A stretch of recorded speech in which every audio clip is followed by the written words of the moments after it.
Hey, Keith here for Am I Rich, the channel where my face is too close to the screen.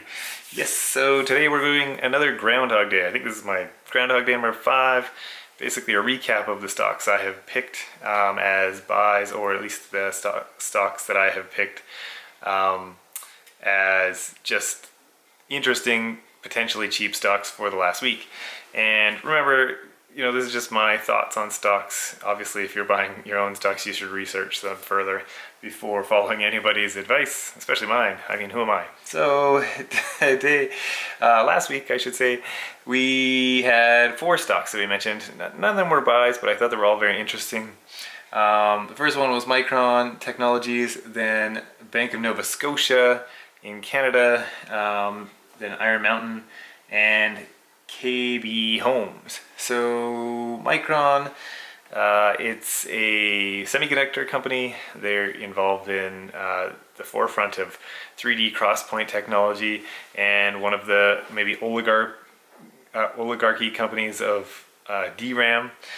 So they have a very interesting potential, I think, for the future. I don't know that the stock's going anywhere right now. Maybe when they report earnings, they might have, if they beat expectations, I can see the stock going up like crazy. If they kind of hit expectations or a little bit lower, I see this stock as basically going very volatile, even just as volatile as it has been or even more, because a lot of people like to short this stock, and so any bad news is great for them. Then there's the Bank of Nova Scotia, which is, I think, cheap at the moment, a great dividend, a very stable company. But the drawback was that if you're going to invest in a Canadian bank, I felt that the CIBC was probably a better value. Or if you wanted something that's a bank that's growing a little bit faster, you might want to go for Toronto Dominion. So those were my thoughts. And then Iron Mountain is a document storage company and paper shredding company.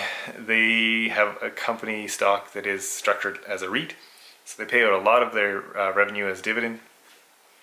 And so it's a very interesting dividend stock. It did go up 2.3%, but I feel like they might not be at a place where their stock's going to go up right away.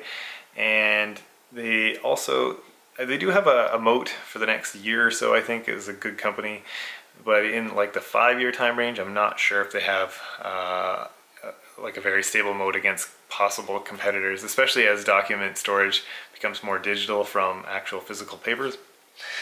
Then there's KB Homes, which you see as maybe a potential buy price right now if you're just looking at the next month or so.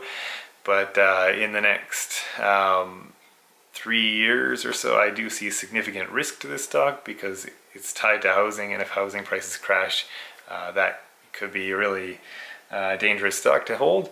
I see though in the long term, like 5-10 years, it's a very decent chance this company will still exist, especially because of the way they've restructured their finances.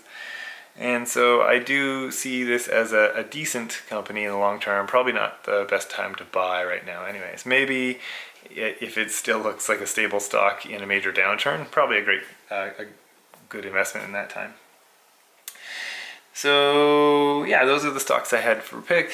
Micron was down 2%, Iron Mountain up 2% or so, and the other one's relatively flat, but both down. And then the stocks I have picked, so that I have said I thought were buys, I've listed those down here in blue. First one was CIBC. So far it's up 2.1%. Kira, it's up 19.6%. Facebook up 13.2%. Google is about flat, minus 2.2%. Fiat Chrysler, minus 3.9%, Protolabs 6.8%. Walgreens Boots Alliance, they are probably the one that I'm not as excited about that I picked. It is down 10.4%. I don't know that it really is the best time to buy, but I had said it was a buy, so we're just throwing it in there.